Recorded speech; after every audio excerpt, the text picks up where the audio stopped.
Wiki, wiki, wiki. SoundExchange, SoundExchange. I'm Amy Stroup, and you're watching Sound Off with SoundExchange.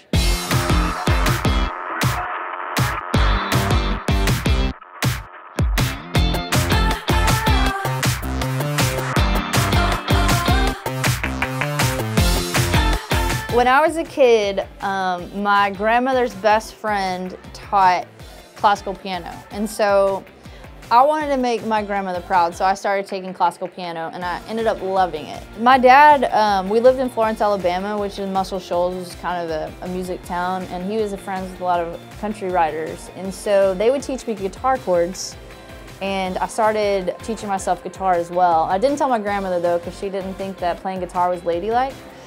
So I had to teach myself guitar. She would let me have lessons. But then I started liking the guitar more than piano, and every time I learned a new chord, I would write a song.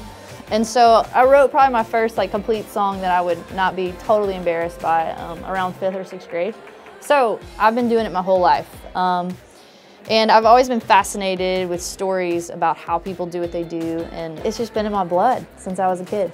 My musical inspiration, Lucinda Williams, was one of the first people that I heard that I was like, what is she saying? What is she writing around? It made me very curious about maybe a different way to write a song.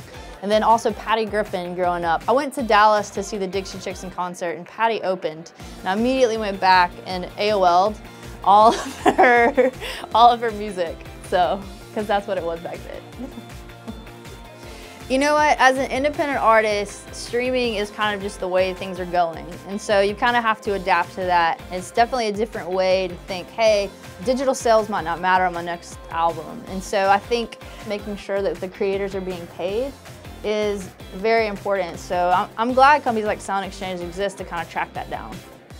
When I first got the first SoundExchange check, I was just excited that there was a company out there who would collect on the behalf of an independent artist, someone who's not necessarily on a label, because it's hard to track the things that are going on the internet 24/7, especially as an independent artist. There's just not a lot of infrastructure for that. And so SoundExchange has been a big key for collecting that.